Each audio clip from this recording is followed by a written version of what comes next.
Tom Wilkinson. You can find me anywhere online at Wilkinson Woodcarving. I'm happy to be here presenting for the International Association of Woodcarvers. So today I'm going to be showing you how to carve a mummy out of a little block of wood. So this is the finished product, and I'll be showing you how to go from just a stock of basswood, how to block it out and put the design on, and then get your finished product. So thanks for watching. Okay, guys, welcome to the International Association of Woodcarvers. Appreciate you all taking time out today on your Saturday to come in and meet with us. It is Saturday, the 7th of October, 2023, a little bit after 3 p.m. Eastern Standard Time. Today on our meeting, we've got a special guest that's been on with us before. His name's Tom Wilkinson. He's up around the New York, New Jersey area, up in that area. He's going to talk a little bit more about some stuff that's going on up there. Before I get started with all that, I just want to remind you all, next weekend, Dave and I both may be out at the Sevierville show in Sevierville, Tennessee. And if you don't know where that is, it's right outside of the Smoky Mountains, Gatlinburg, Pigeon Forge area. We'll be broadcasting live from that show out there. So if you're in the area, try to make it out there, come by and see us. If not, we'll do this same meeting, 3 p.m. Eastern Standard Time from that show. So we'll talk a little bit about what's going on out there. It's the home show for Gary Phelan. So I hope to have a chance to talk to him a little bit and see what they've got going on there. On the 21st of October, Chucky Ducky Shook, which is in the meeting today, is going to be on with us. He'll be presenting. He's donated a couple of knives that I'm going to talk about at that meeting, or actually a little bit before the meeting, that we're going to be auctioning off during his meeting. So make sure you attend that. October 28th, Ashton Brown from Badger State Blades is going to be on with us. They're a new wood carving knife. Most of y'all have probably seen it before. She's going to be talking about how she got involved and kind of her process, and talk about where you can find her tools and stuff. So look forward to hearing from her. November the 4th, I will also be down in Alabama at the Mid-South Woodcarving Show. That's the home show for Tommy Thigpen, and we're going to be down there judging and talking a little bit about their show. Again, we'll broadcast live for that show on November the 4th. And then on December the 2nd, Timmy Youssef, and I don't know if any of you all know him. You probably know him from, he's on Instagram and Facebook. He's going to come in and present for us, and he's coming to us from the United Kingdom as well, I believe, or maybe from England. I'm not positive. But anyway, this reminds me that these meetings are international. So we welcome people from overseas. We have all kinds of people that watch these shows. Look forward to having Timmy in on the 2nd of December. Some workshops that's coming up. Dave Stetson will have a Santa workshop starting on October the 21st. If you're interested in that, reach out to Dave, get signed up. You'll need to find out what materials you'll need as far as either a rough out or a cutout. So contact him about that. I saw today that Dale Green, who's on with us, is going to have a class at the beginning of December, on December the 2nd, on Light the Way Santa. Again, reach out to Dale Green, find out what materials you need, and get signed up for that class. Again, that's December the 2nd and 3rd. And then Janet Cordell is going to have a class on carving a horse head. That'll be at the beginning of the year, January, February. I'll be talking more about that as the year progresses, so make sure you check that out. One other show I wanted to talk about coming up October 28th and 29th, the Midwest Artistry and Wood and Craft Show in Belleville, Illinois is going on. They asked for me to announce that. Anybody in that area up there around Belleville, Illinois, make sure you try to go and support those guys October 28th and 29th. Having said all that, again, Tom Wilkinson's on with us today. He's going to be doing a demonstration, but he's going to talk a little bit about his journey and show us some of the stuff that he's been working on, and then get into the carving. So, Tom, I appreciate you coming on with us. We'll go ahead and turn it over to you, and we look forward to hearing from you. All right. Hey, good afternoon, everybody. I'm Tom Wilkinson, like Blake was just saying. Just to add to some of the events that are going on, if you're in the New York, New Jersey area, and I'm part of the North Jersey Wood Carving Club. So in Wayne, New Jersey, we're having our 37th annual show. So if you're in the area, it's October 21st and 22nd. It's always a great show, good turnout of people, and lots of good carvers there. So let me know if you have any questions about it, or reach out. You can find us on Facebook, or you can send me a message afterwards. So Again, guys, thanks for having me on. It's a real honor. I feel like this whole organization is just a treasure trove of stuff. Even if you can't get on to the meetings live, being able to go on to YouTube and seeing all the demos and picking up on all tips, it's amazing for carvers, just starting and people who've been doing it for a long time. So I'm honored to be a part of it today. I guess just to show you some things, I was on a couple years ago. I did a little demo about burning. I feel like the video on that was not the best, didn't come through. So I was talking with Blake and Dave, and I think we got it down to something that will be a little more visually appealing. So I'll just show you some things I've been working on and how it kind of leads up to the demo that I chose to do. So I've been doing a lot of trying to get some better at some portraitures. I'm not sure if there we go. So I'll show you some, amazingly, this stuff is in cottonwood. So it's a little grainy there, but try to do some portraits. Here's a sea captain that I did recently. I've actually carved the same image 2 years in a row. So this is one I tried the summer before, and then this is the one. So just playing around with that angle, different angles of the face, not just that traditional face on. I get some little more the green man. I've been doing these little trolls in bark. So just kind of exaggerating features, having fun with, different poses and everything. Here's a little wood spirit. So I love doing these. I like getting these little off pieces of cottonwood, like little stuff that you can hold in your hand. If you're going away for a weekend, you can take with you. And if you get some, even just on a weeknight, for me, it's just fun to be able to finish something and get a little pride in finishing a carving. So some other little guys, I like this one. I tried adding a little paint to it to see how it looked with some like ivy along it. Nice little wood spirit. And the one thing that I've been having fun with is finding these little, I call them little bark monsters. So just if I have these really odd shaped pieces of bark, sometimes people look at them as throwaways. So I'm just trying to see if there's something I can find in there. So this little guy looks like he's kind of hiding away in the bark. And it's fun because you can actually carve almost all the way around with it to give it that cool effect. And then I like carving birds, so I thought maybe I'd do like a more colorful looking bird. And one thing that I'll be talking about today is this using stop cuts and undercuts to really accentuate like feather patterns. I'm going to be doing a mummy today, but it's the same kind of principle, doing these little undercuts, and it really makes the carving stand out. So here's a more traditional looking bird. This is a hawk I did. And I don't know how well it's coming through on the video, but the feathers, carved a lot of those feathers in just using simple undercuts, and going over with a burner really makes it stand out. So like I said, what I'll be showing you guys today is just a little mummy. It's more of like a caricature, cartoony kind of mummy, but it's a really fun project because it gets you thinking about carving in layers. And that's something that I found carving birds or carving hair, there's always different layers and there's a lot of movement in it. So I try for this, you can kind of see, you have to visualize before you start cutting what the highest layer is going to be, so you can get that depth of wrap. So the mummy is really, it's a fun project to do because it's just a wrapping of paper around or cloth. And then this is something I knew I tried this time. I tried to have like the wrapping come off a little bit just to give more movement to it and have a little more wavering in the wraps. So of course I painted this one the other night. So that's the finished product. And I guess I'll just go through and show you how I do this. So it starts with, this is a 2-inch by 3-inch block of basswood.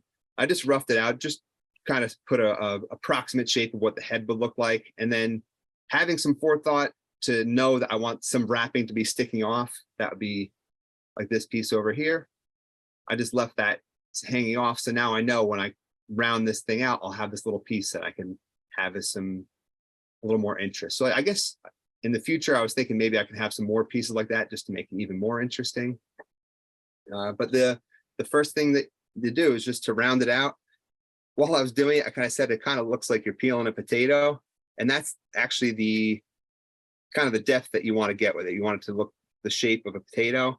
I'm leaving it flat on the back because I'm going to probably put some magnets on it.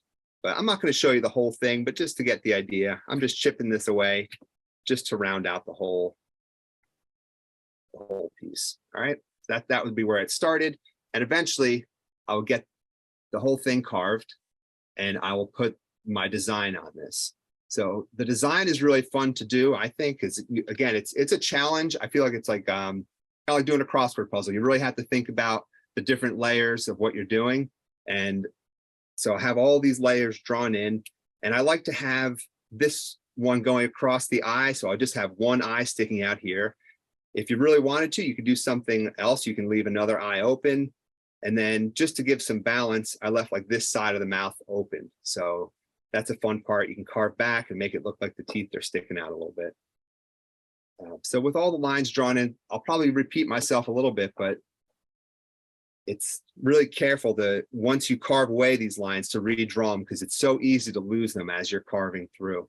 So I like to pick with the highest level that I'm going first. So that would be this piece right here. So that's the one I'm going to concentrate on kind of relieving first from the wood.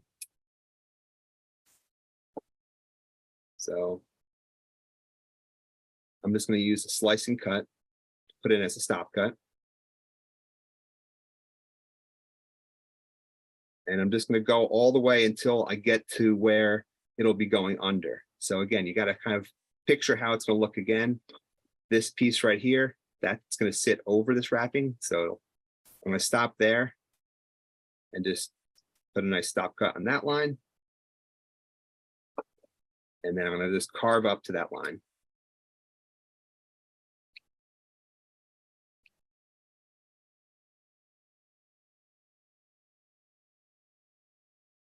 All right, and then I'll go, and I'm leaving it pretty shallow for now. I'm going to go back in and go down with the depth, but just for the moment, I'm going to leave that pretty shallow. So I'll just go back in and rough, put in where I think those wrappings will be. So when I go back to draw it, I don't get lost. All right, and now I'm going to go above that line.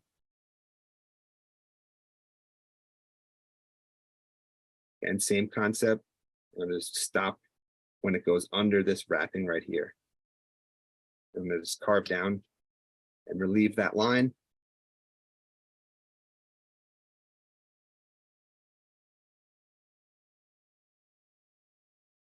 All right, and then where this line is, I try to put a lot of little interesting things like this for this design for the purpose of the demo, just so you can see all the crisscrossing and little patterns, and a lot of practice in that.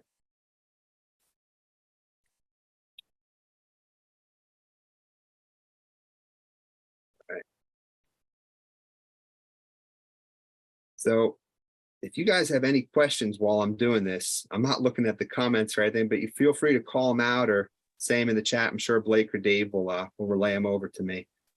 Hey, Tom, we did have one question while you're carving there, and I hate to interrupt you. I did have somebody ask what kind of paint you use on the cottonwood bark for like the leaves and stuff that you had on there that were green. Is it a specific paint? Is it just acrylics? What do you usually use? I just use acrylics when it comes to painting. I have played around with some oils, but to be honest, just the drying time, and I don't feel like it gives that much of an effect for what I'm doing. I would like to kind of get into that event, doing more oils, but yeah, just the acrylics. I like to put like a base coat down whenever I'm painting. I know some carvers are hesitant about that, but I'll talk more about that at the end when I talk about how I finished this one. Okay. But yeah, I use acrylic and just lots of light washes. All right, so this is the part where a little boring at first, I'm sure it looks sitting there, but now that I have this first one lined up, I'm going to start getting in those other patterns. It's, I guess, like not really a pattern, but I'm going to get in that different depth of carving. So I know this might sound, it sounds confusing as I explain it, so if not making sense, just shout it out. But I have this top wrapping is in front of this one right here where the blade is. And then under both of those, I have another wrapping right here. So that's the one I'm going to work on next.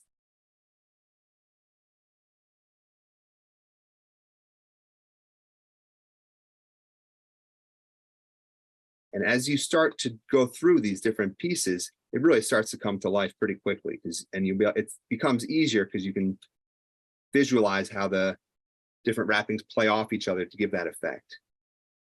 So I'm just giving a nice clean cut in the corners, and just chipping that away. And the other thing that's interesting too, if you go a little deeper by accident with your stop cut, it just gives it more interest because it looks like the wrapping might be waving a little bit. All right, constant dance of carving away and redrawing for this.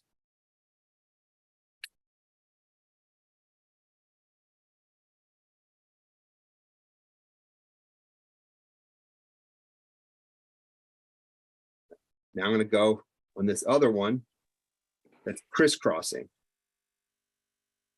So I'll start, I'm not going doing the whole line, but I'll start from up there.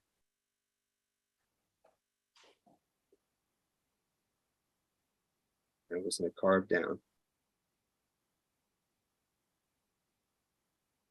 Tom, is that your knife of choice as far as carving goes, or do you use a variety? Well, I do use a variety. I just picked up this OCC knife, and I've been really enjoying it. It's, it took a minute to get used to the handle, because I tend to carve up on a lot of my pieces. Like when I'm holding my knife, I found a lot of times I'm not even holding the handle. I'm more holding the blade. I feel like I get a little more control, especially for these little cuts. But yeah, I've been really enjoying this knife. I have a Helvey that I like, and I have a flex cut that I use a lot too.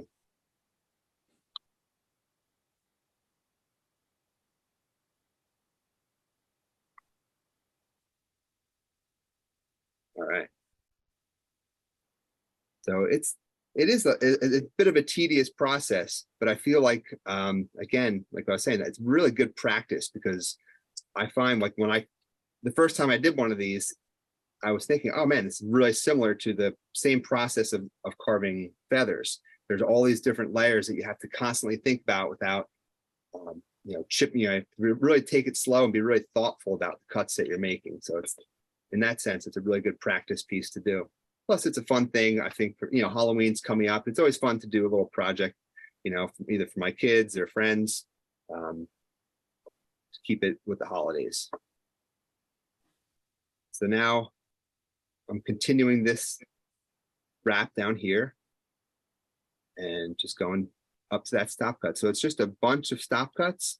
And really what brings it to life later on is when you start making some more undercuts, and that will help really bring the piece to life. So I'm going to do another sliding cut here. And for this, if you can see it, I am wrapping this around the end.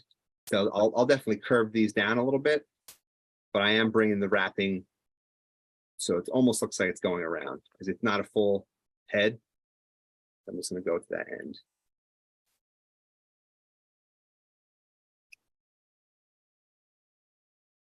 All right, and this is where, once I get to this part, I can start to show you how I lay out the eye.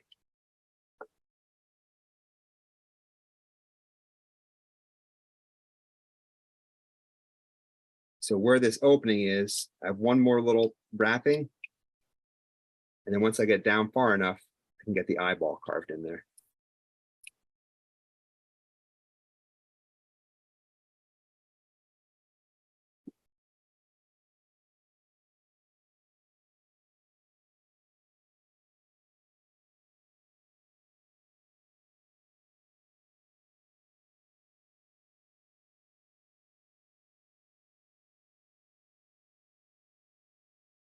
Oops. Make sure you guys are awake. All right, so I have those stop cuts up by the eye, and I'm gonna start going under those wrapping.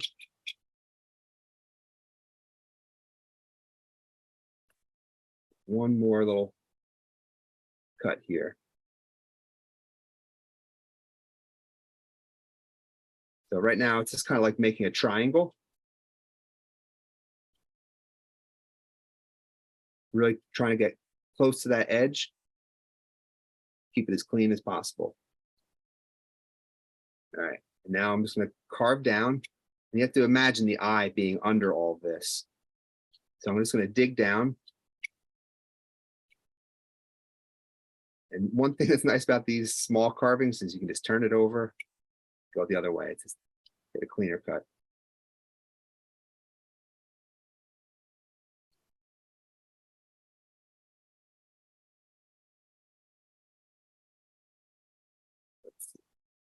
Almost there.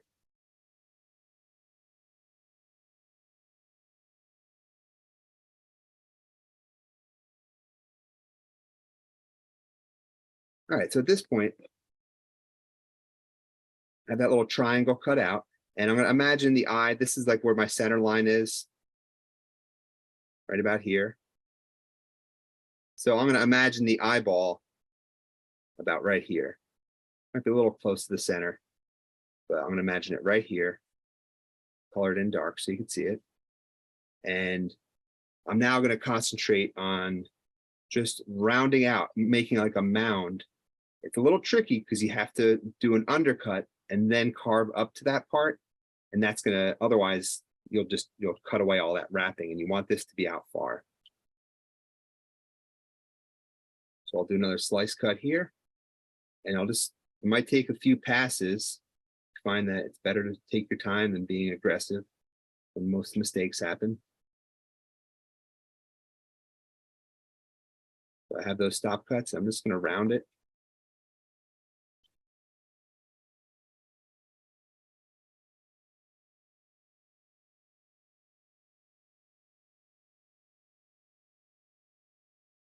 And of course, you want it to be a little deeper in the corners too. And the nice thing, if you plan on painting this, if you try making one of these, a little bit of black paint really accentuates the cuts that you make, because getting too deep in there with all these wrappings around, especially if you're only using a knife, it can get a little tricky. So keep that in mind as you're carving it.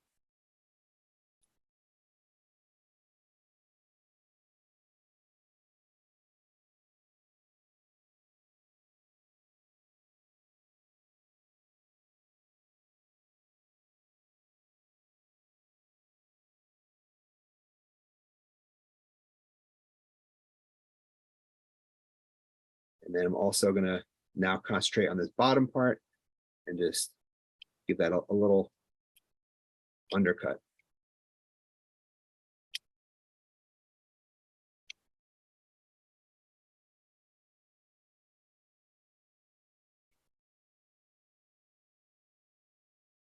All right. So with that, let's see if I can bring it a little closer so you guys can see. It's not perfectly round yet, so I might use just a little micro tool just to get into those corners.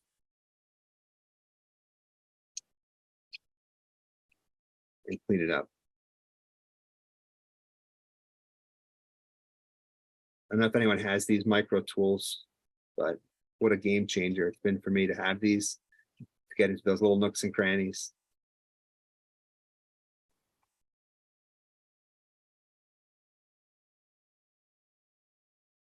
Okay, so with the eye pretty much rounded out, what I'm going to do now is give him a little eyelid. So the eyelid, you can make it as droopy as you want. This one looks a little more droopy, which I think is kind of cool. And right now it looks like it'd just be like another piece of the wrapping, and that's essentially how you're carving it. But when you paint it, you can use a different color. For example, on the one that I finished, I made it stand out a little bit because I made it like a little bit green, like it's kind of like a rotting color. So that makes it just stand out and adds the effect a little bit. So I'll just make another one of those stop cuts.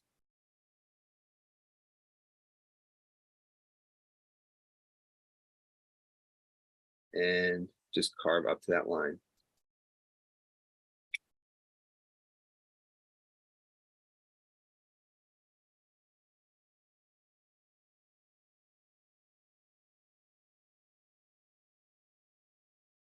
So I'm going to go deeper on this side. It's a little washed out in there, but on this side, it's a little higher.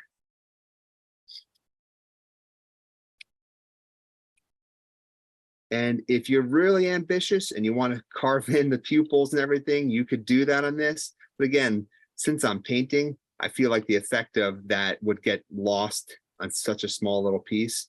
So I would just leave it rounded out as a little ball. And then when you paint it, you can paint in the details. In the past, I have carved out the entire eye like I would a normal carving, and you kind of lose the effect. So just having that nice ball shape that you can paint is enough.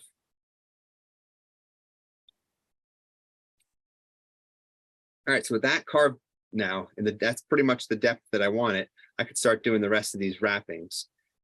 One thing I did forget to mention is, you notice he doesn't really have much of a nose. So if you wanted to get a thicker piece of wood, you can make it a little thicker, or you could take this down even more and give it more of a nose shape. But I will be, as I'm carving down to here, this will come back quite a bit.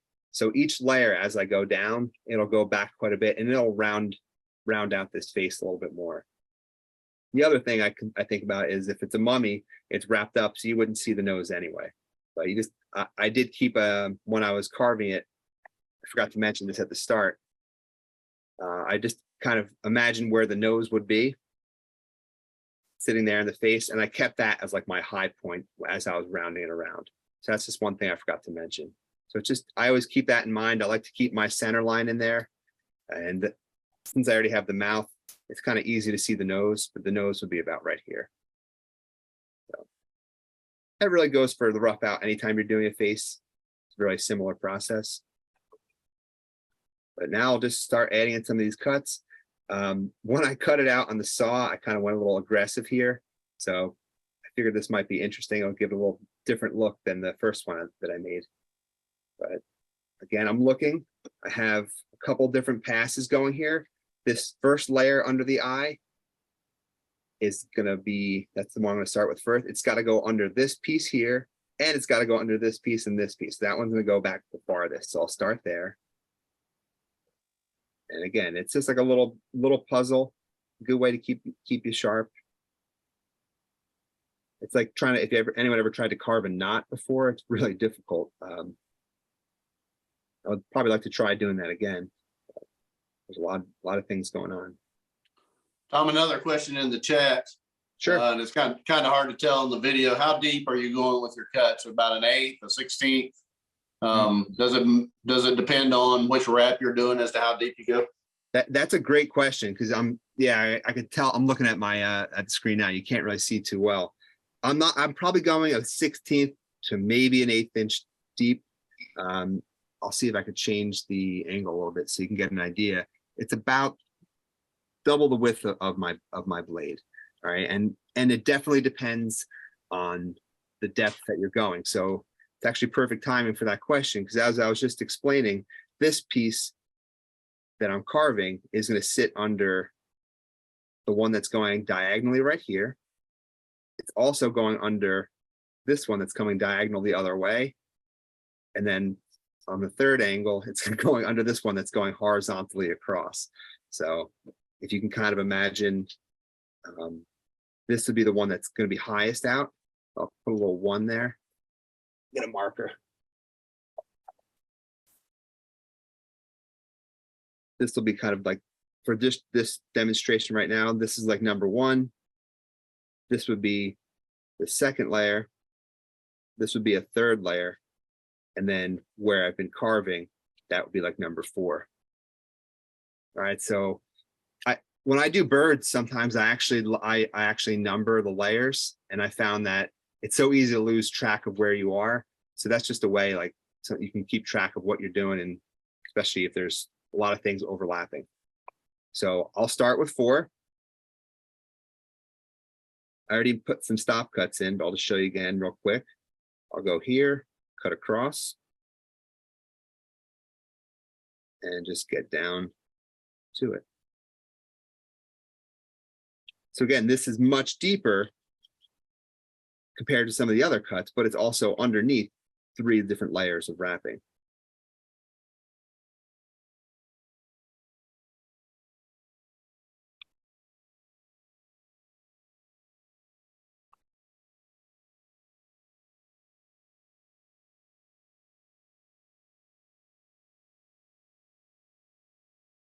All right, so that's layer 4 that I numbered. That one's in.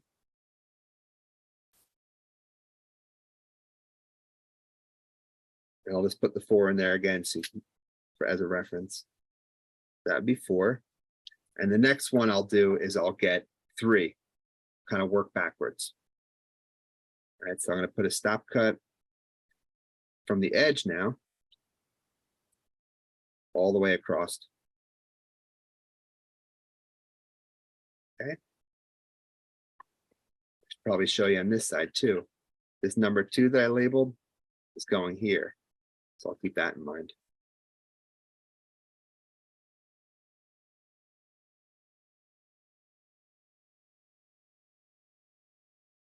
Does that help answer the question a little bit? Whoever answered that, whoever asked that?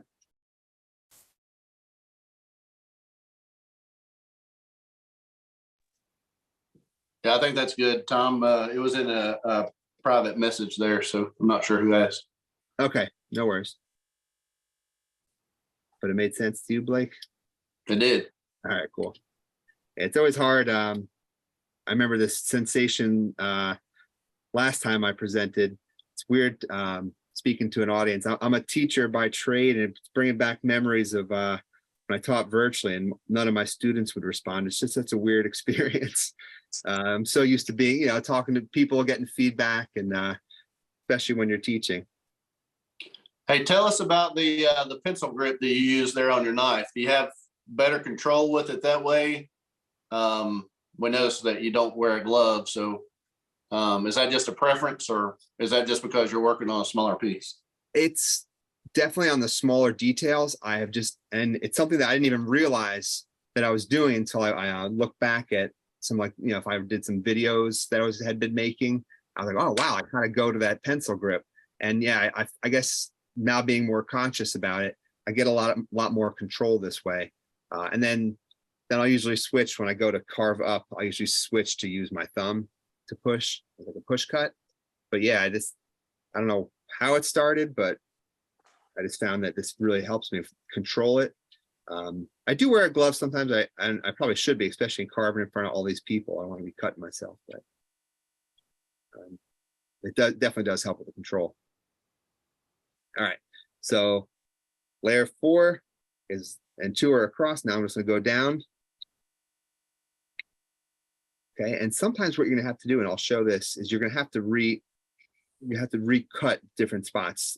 I am not one of those carvers yet that I can just see it and carve it immediately. I kind of work around the carving. I go back and emphasize cuts differently if I need to. I feel, being too aggressive sometimes, once you make a mistake, it's hard to get it back, especially on a little piece like this. So I will probably revisit this area. I'll refine the cuts. I'll make deeper stop cuts or undercutting for it. All right, so just going along this side here.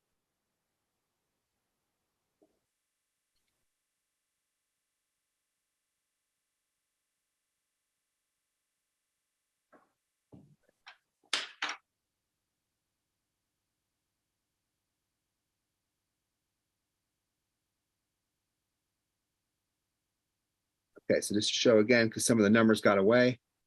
This was 4. This one is 3. This is 2, and I didn't even touch 1. So I'm not sure how you could tell on the screen. I'll maybe draw some lines here, but it's definitely starting to take shape. It's starting to get that pattern of crisscrossing that I'm going for. See the different layers developing. All right. So now I'm going to go under, and you'll be able to see this part come together pretty well. And this goes over where the mouth is. And I'll show you how I do the mouth next.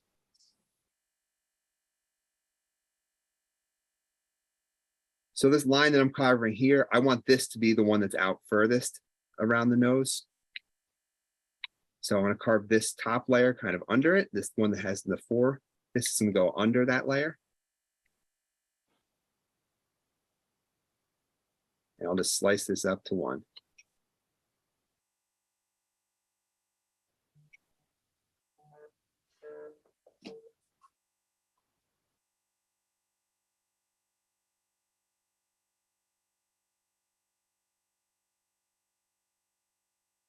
All right.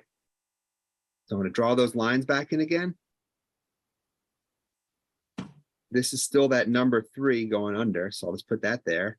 And another way I like the numbering And it could be a little confusing. The numbering doesn't have to be the wrapping that I'm talking about. It's just the depth that I'm looking at. So this number 4 will have the same depth of this wrapping as well. So that's about how deep I want to go with it.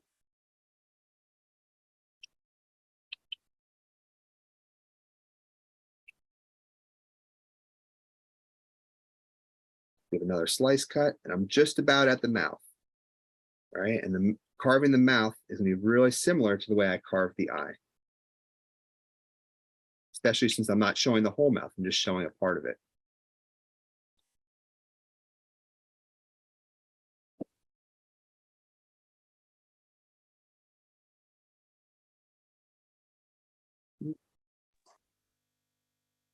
So what I was saying before, how easy it is to lose the lines, drawing it back in, I accidentally went up here. I didn't want to do that. So I'm gonna just cut. And this is the last wrapping before I can really cut deep in for the mouth. So a slice cut all the way around with this guy. I'm actually using the carving to turn with my hand to kind of slice it at the edge. So not only am I using my right hand when I'm carving, I find that you can turn the carve, and that helps get some more control too.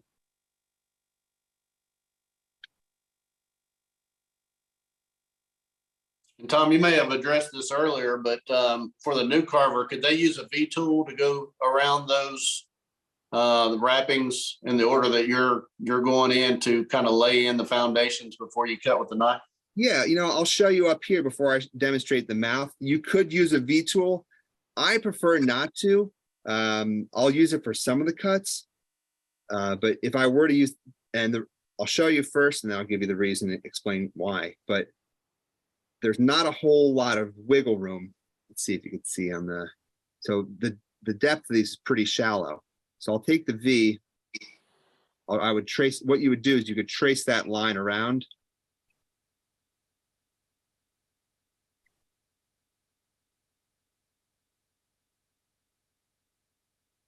And you carve up. So the same kind of concept, but instead of using the slicing cut, you'd use the V. The reason why I really don't like using that is because I find I'm doing almost like double the work with it, because I want these wraps to have a really sharp, clean edge. So I'm finding myself having to go over that again and then slice up. And sometimes what happens is you could take too much out by accident, and then the layers will be all messed up and it'll look a little wonky. So I'm trying to keep the size of these wraps as consistent as possible. And this is just a personal preference. And I find that just using the knife gives me a little more control, makes a more definite cut. But I guess if you're starting out and not as comfortable as using a knife to carve, a V tool will be a good way to do that too.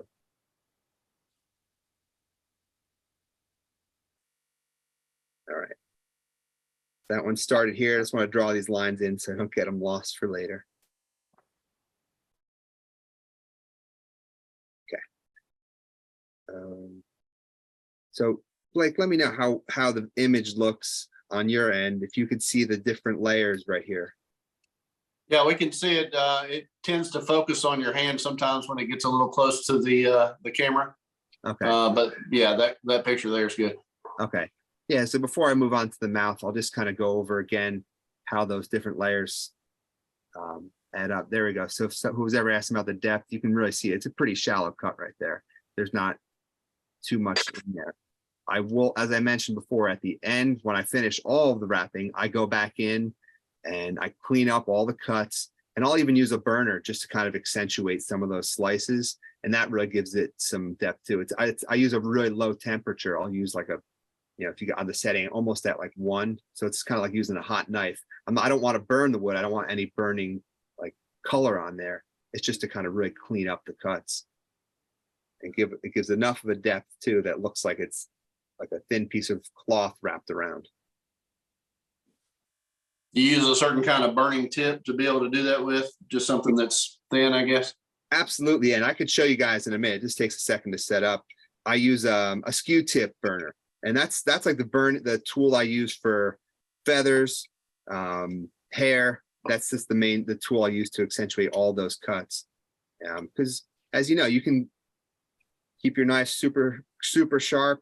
You could still have little pieces in there that are just stubborn. They get stuck, and the burner just helps kind of clean it up a little bit. All right, so I got this wrapping going this way. Mark going. The wrapping going here.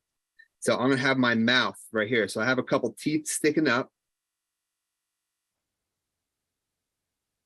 You could probably fit about 3 teeth in there, and you can make them sharp if you want. I'm making these a little bit more dull. I don't want it to be like too spooky of a mummy. I kind of want it to be more of like a funny looking guy, kind of goofy looking. So before I can get those teeth in, I'll get this last wrap carved away.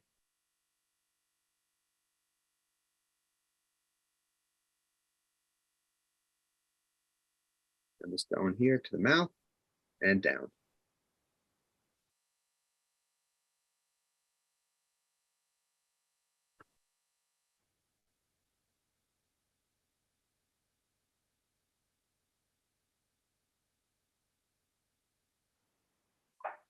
All right. Carve down. So even though I drew those teeth, I'm gonna cut them away again. But I just wanted to show you where the mouth would be sitting. So like I said before, it's a very similar concept of carving the eye. I just want to make little cuts. This one's not a perfect triangle like the eye I was doing, but I'm going to make these cuts and carve pretty deep, because then you have to think the mouth is like open. So that's where you're going to get some depth. It's going to make it look like he's got his mouth open.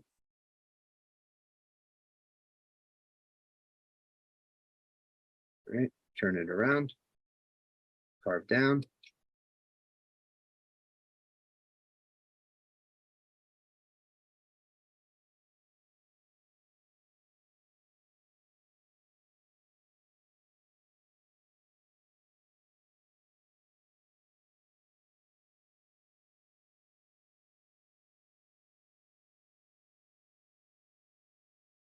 So I know I mentioned the show before.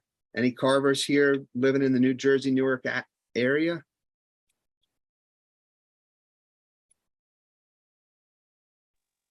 Yeah, I do. All right.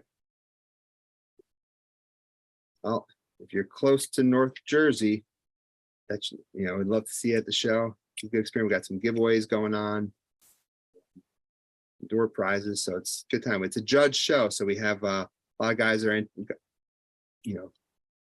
putting in some pretty big pieces. So I'm looking forward to it. Let's see what people bring this year.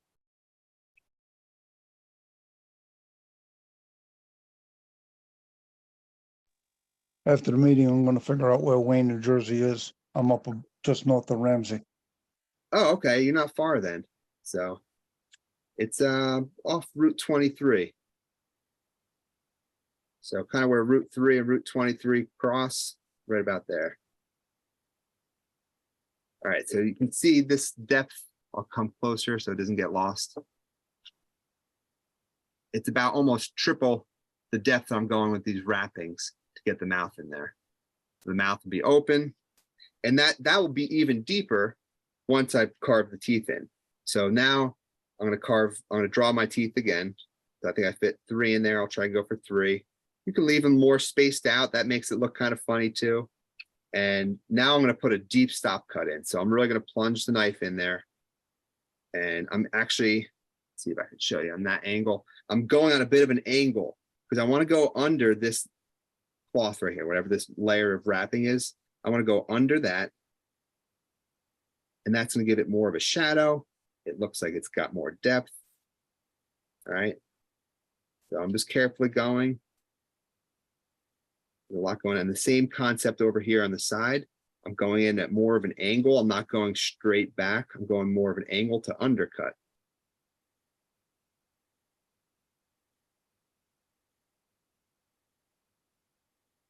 Okay. I have one more cut, and you have to be really careful you don't knock out these teeth. I'm hoping I don't do it. I did on the first one I carved, I knocked out a tooth. All right. So now, and this is kind of like what Blake pointed out before, this little pencil cut really helps. I find that I have a lot of control to get around these teeth. So I'm just going to plunge in And now using my, oh, well, my hand's in the whole way, sorry. Using my whole hand, I'm turning the carving and moving my right hand to guide the knife around. And that's gonna help give it a nice clean cut. So I start with it kind of at horizontal, put my knife in and slowly turn the carving. And at the same time, I'm slowly turning my knife. And that's gonna give it a nice stop cut in.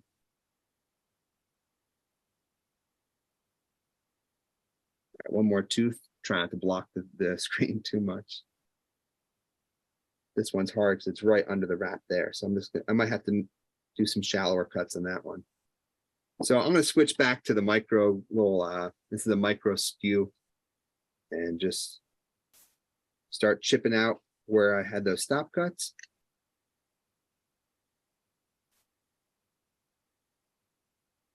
And since I had that cut on the angle here, I'm able to get under the wrapping and give it more of that open mouth look.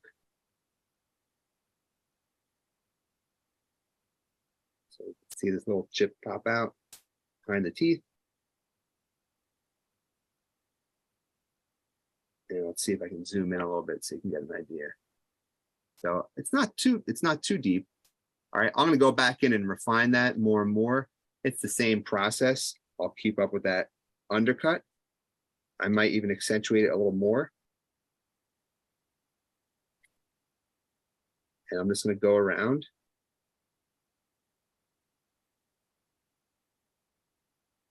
And it'll do the same process, just cut back. And this is where you have to be careful with the teeth.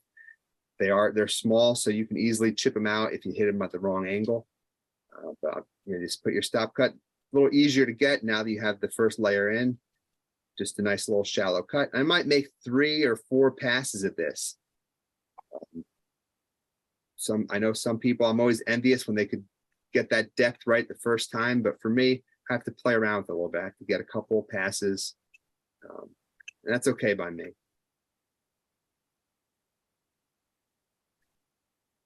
So I'll just do this last path and you can see the depth that it gives it.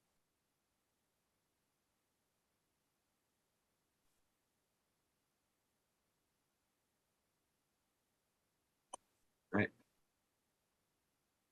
We're starting to get it, the mouth open a little bit. It's a little fuzzy in there. I like to use like a little file. I have one right here.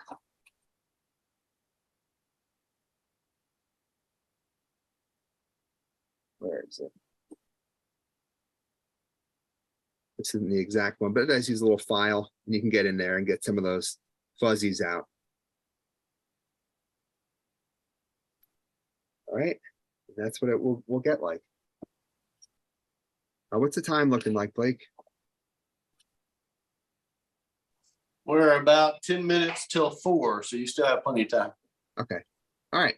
I mean, I can go along. I figured I'd show you too, because I think I made my point. I hope there's any questions about getting those depths to give the effect of having it look like there's crisscrossing, a lot of overlapping going on. You got to just think about the different layers that you have, and then just keep redrawing it. I think that numbering when you first start doing something like this would really help, because it just helps you visualize exactly what layer should be where. So the next thing that I think makes this design interesting is this little piece that will be kind of flapping off. So where I have this carved in here, I'm going to have like this whole piece that I'm coloring in with the marker. The thought behind is I'm going to remove that. Now you could use a V tool, which I will probably use today, or you could just use the knife. I'm going to start with the V because I am taking out a pretty big chunk. Underneath, I was able to cut that off with the saw already, so I don't have to do much work there, but I will just clean that up later. So before I start, I have this piece going this way. So I'll cut that down, but of course, just to make my life interesting, I have this wrapping going across, so it's going to stop right here. All right, so I have the wrapping going this way, over. I'm going to stop at that line, and I can bring that line across. Do you have a special way to run the grain through that piece sticking off, or do you just, wherever it comes, it comes? Yeah, good question. So I did keep the grain running vertically. I think that gave it a little more support. I could be wrong. It is a little tough to cut though, because there's a bit of like an end grain. So I sometimes I do struggle carving up to that piece. At least that was the experience I had with the other one. So I'll just carve up to that line first, and I'll use my V to get in there.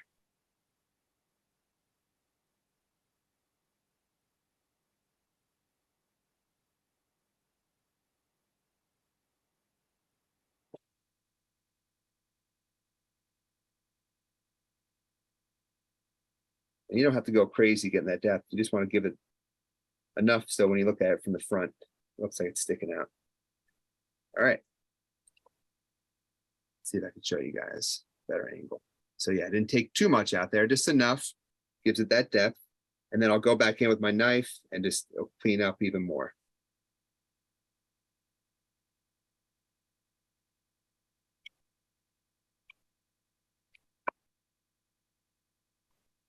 And then I have to try to imagine where this is coming from.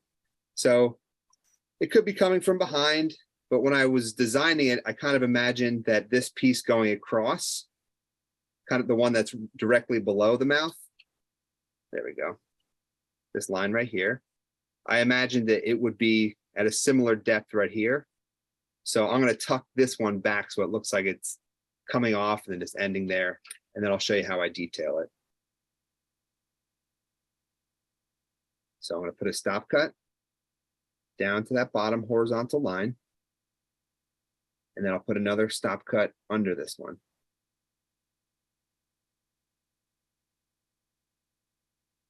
Okay, I'll cut out here. And almost there. All right. That line's there. I have to make it look like it's going under this one. So I'm going to cut under it.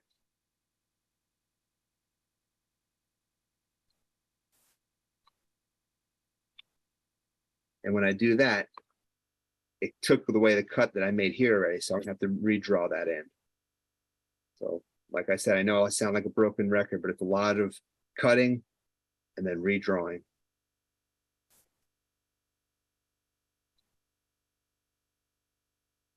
So cut in again, another stop cut, a lot of triangles, a lot of little triangle cuts.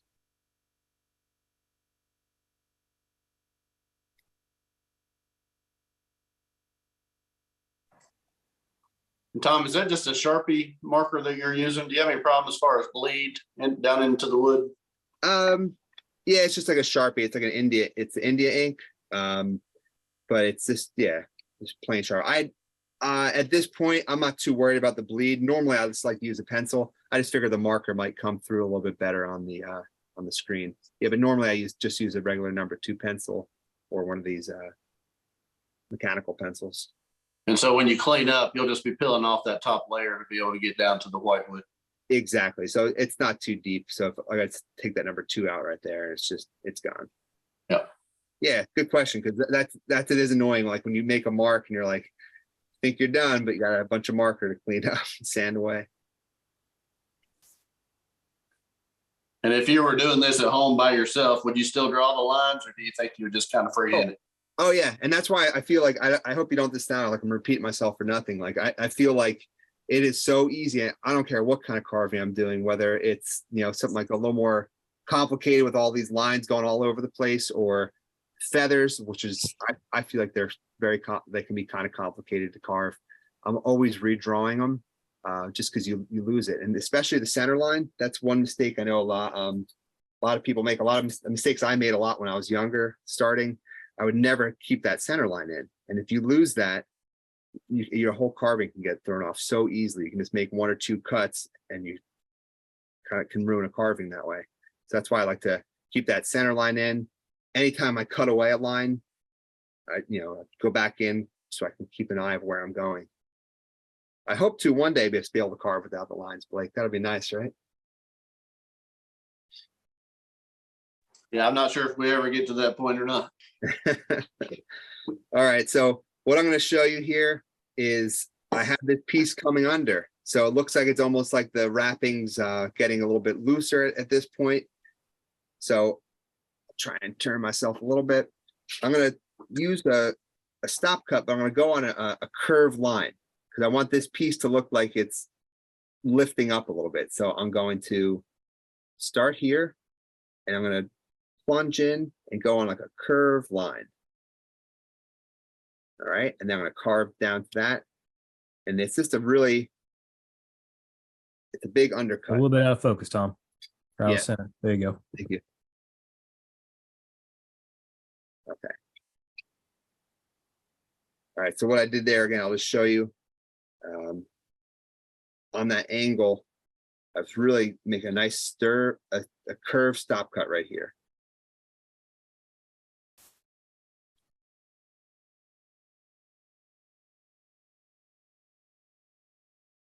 And that's going to make this look like this wrapping's coming up a little bit. Let's see if I can. In this angle, you can kind of see it. It's so washed out. Let's see if I can change the light a little bit.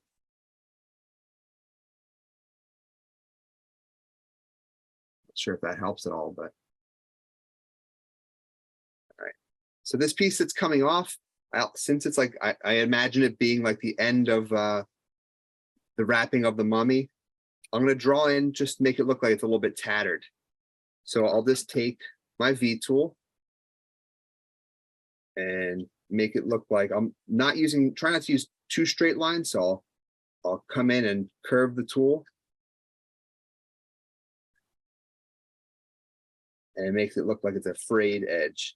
And this is a cool effect, especially when I go in with the burner and with some paint, it really makes it look like it's has that frayed look to it. I'll show you on the other one.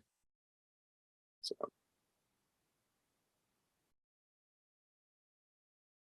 Again, it's kind of a little hard to see. It gets lost in this quality camera, but you could see it has that frayed look. And I use like a dry brush technique with some brown, and it really brings it to life over there. All right, so I'll show you real quick how I use the burner too, just to clean up some of those cuts, and then I could talk about the painting process a little bit. So I'm just going and cleaning some cuts up here so you can get a better idea. Get those numbers off.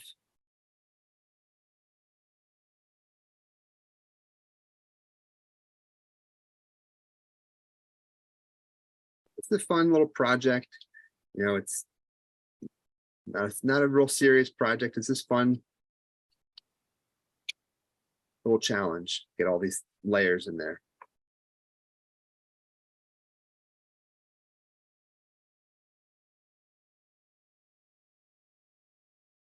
One more to get in here.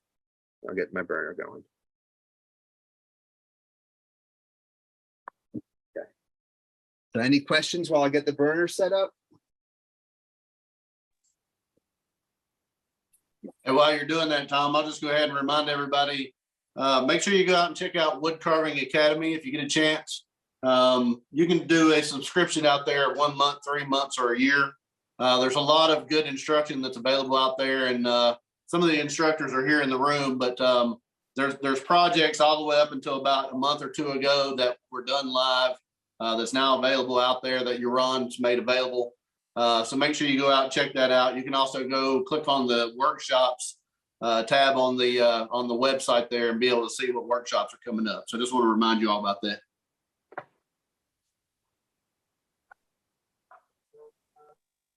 that. Tom, if I remember right, you're a newlywed, aren't you? No, I coming up on 13 years. So Oh, I thought I saw something on your Instagram. I'm sorry. I was No, going to ask how your wife put up with you spending so much time wood carving. so now it makes sense. You probably can relate. She loves it. No, she definitely supports my hobby. She always has. Whatever kind of hobby. I have a lot of hobbies, so whatever I kind of pick up on, she lets me run with it, which is really I'm lucky to have that, because you know, as you guys know, it takes up a lot of time. You know, it's carving is a slow process. It's a slow thing, but I'm not one, I don't like sitting around watching TV at night. To me, that's not really, I have a lot of energy. And if I can just focus it into the carving, it's a lot better for me, way to cool off at the end of the night.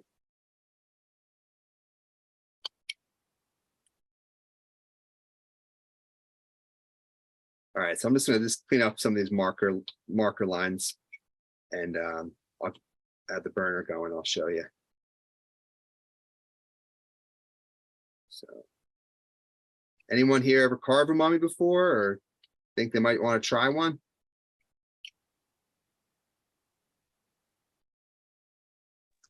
I'll definitely try one. Yeah, cool. Yeah, Well, I'm me game to too. try one. Cool. Yeah, it's really fun. Like I said, it's a little mind bending at times, but once I feel like once you do one, oh, it's kind of an easy thing, because it's not like you're doing a whole bunch of different kinds of cuts. You're really just putting different stop cuts in. It's just a matter of keeping an eye on where they start and where they stop, if you want to get that overlapping look. And I think if you do try them, one thing that adds a lot of interest is having the wrapping going and in all different directions. It's kind of like hair. You know, when you carve hair, I'll bring up one as an example, like this guy. When I carve the hair, it's not like they're all running just straight in one direction. You want to have different waves and turns. It just, like for anything natural, it has, you try to avoid the straight lines.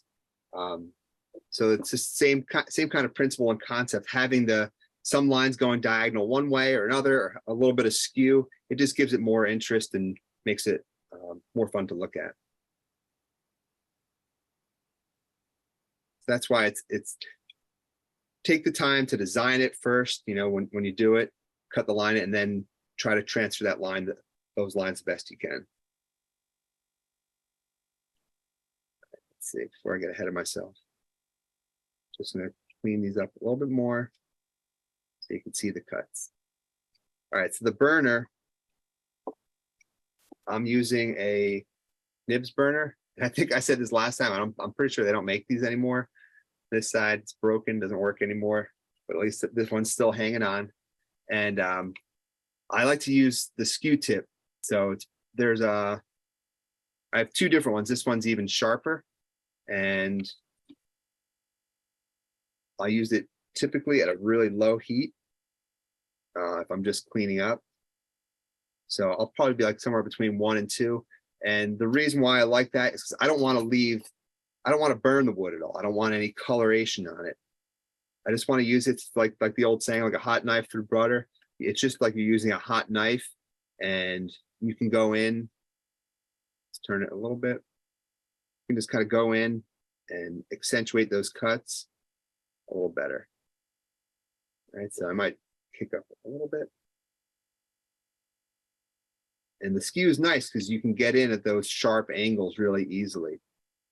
So I'm just going in there and cleaning up some of the fuzzes out there. I would, at this stage of the carving, I normally wouldn't use this, but just for the sake of the demo, I'll show you. I would wait till this was all carved. I would sand it, and then I would take the burner out to do it, because if you do it too soon, you kind of lose the effect. But this would be a good one to show you, just to give that depth. So you just go underneath, and then on the other side, you can go under. And it just cleans up your cuts a little bit. It cleans the lines. And again, if you have little fuzzies, that will kind of burn them off. If you do want to cook up the temp a little bit, if you're not planning on painting, you can actually use this. And so I just kicked up the temperature to show you. I have this up maybe mid-low. And as you're doing those cuts, you could start burning the wood a little bit, and that'll kind of give it like a shadow look. So you can kind of use that to burn it. And you can even shade with this tip. Since I use it so much, I'm comfortable even just kind of shading and just using like little circles so you can shade on it. So if you wanted to do some shading, you could.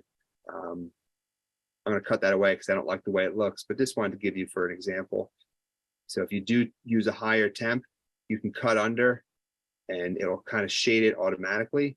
So if I weren't painting, this would probably be something that I would do just to give it more interest, kind of give that more of a shadow look to it. So, but again, it could be a little hard to control. That's why I don't love doing that, but it gives it a pretty cool effect.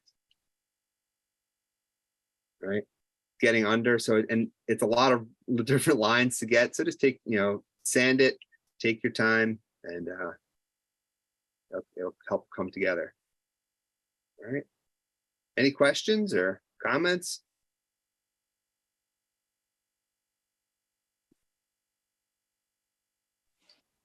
What grit sandpaper do you use? So normally I would start with like an 80, but since these are pretty shallow cuts, I really don't want to take anything away too much. So I started with like a 150, and then I just went to 220 before I painted. So I just went through from 150, and as you clean up your cuts, so it should be pretty clean. So the sanding shouldn't be too bad. It's just mainly to get some of the bumps out, or just to clean it up a little bit. Because getting in all those nooks and crannies with the sandpaper is not fun. All right, thanks. Yep, no problem. So, all right. So just one last thing I talk about. I was kind of hoping I would have one to show painting, but I'll just kind of talk through the process real quick. So I like, for any of my carvings, I like to experiment with like using a different base coat. So for example, when I carved this little monster, I actually used a blue base coat for it. This way, if there's any parts of the wood that still come through a little bit, it has that that blue background. So if that comes through a little bit, it just gives it a little more interest. You really can't see it too well on here, and that's okay. But on a piece like this, there's so many cuts and there's so many little areas that you can get lost with, that if you don't put that base coat and just have the wood come out, I feel like it doesn't look as, it looks a little, I don't know the word for it, a little cheap. So I feel like I used a brown, just like a burnt umber color, and I did the whole thing brown. Now, if you look at it, most of the brown is gone, but there's a couple spots where you can kind of see, especially underneath right here. So instead of having that, let's see if I can use a pencil. Right here, you can see some brown. Instead of having like the tan basswood color come through, the brown comes through. It looks like more of a shadow, and it kind of accentuates all those cuts that I made. Like for example, right here, you can see it's a little bit darker. So for the whole thing, I covered it with a burnt umber, and then I used black. I used black on just the open part of the mouth, and the whole eye I did black, especially for the corners, because I knew it would just give it more, it makes it pop out. Again, it accentuates. All right, so after I did that, I painted it almost like just mixed together some brown, white, and yellow. And then I let that dry, used the hair dryer, dried it up, and I just dry brushed over some highlights. I used some brown very lightly, just to kind of accentuate some of those little tatters that I did in the cloth, and just on some of the pieces, just to give it a little more texture, make it look like it's like a canvas cloth. So there was again, nothing too complicated. It's a pretty simple piece, but it was fun to paint it and bring it to life a little bit.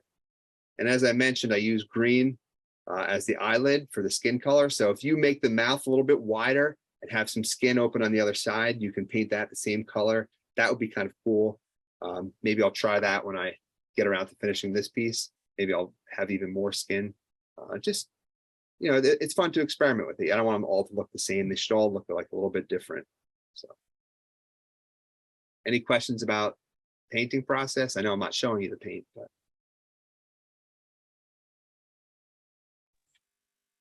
Maybe back to your bark there. If you could talk a little bit about the process that you went through with it. What, this little green guy? Yeah, well, the painting on the leaves, you did those the same way. Okay, yeah. So these ones, I'll see if I could. Yeah, man. I'm sorry, guys. The video calls are the best, but I did. So when I carved these leaves, I made them look like little ivy leaves. So I burned in. So if I could see it, and I don't know how well it comes through, but I did burn in like the different leaf textures on all of them. And it's a similar technique. I use I would mix, for this one, I think I mixed black and green. And I used that as my base coat. And then I took a lighter form of green and just all the way out until the end, where I used like some whites and yellows to give highlights. That was the process. So, a lot of times people think when they put the base coat down, they only have to use either black or white, but just start thinking about other colors. What colors do you want to come through more on your painting? That's what kind of works for me. On this guy, I put some actual moss too from the store, so just to give it more of give it that effect. All right. Any other questions today for Tom in the chat? All right, Tom. We appreciate you coming on and sharing with us. Definitely a fun little project there, and something that I think just about any carver can do, beginning all the way up to people that's been carving for a long time. So great project. Want to remind you all, the CCA last or 2 weekends ago, I guess, released a new book, and I wasn't sure if you all were aware of that. It's called Pick Your Nose. They've released that at the show. I think Del Green has some copies. Steve Brown has some copies. If you're interested, maybe check out their websites. I don't know if everybody got a chance to get their hands on one, but I did want to remind you all about that. Remind you again, next weekend, I'll be presenting live there from the Sevierville show. If you're in the area, stop by. I'll also be doing an eye carving demonstration at noon. So if you get a chance to come by and check that out, please feel free to stop by, say hello. We'll also have a table set up there. And again, I'm hoping Dave Levy will be joining me down there. So if you get a chance, come by and say hello to us. We'll meet again next Saturday, 3 p.m. Eastern Standard Time. Again, we've got a big schedule coming up. We're going to be working on trying to sign some more people up to come in and present, do some demonstrations and stuff. So look forward to hearing about that. And we hope to see you all soon. Thank you all for joining us on the International Association of Woodcarvers. Thank you all.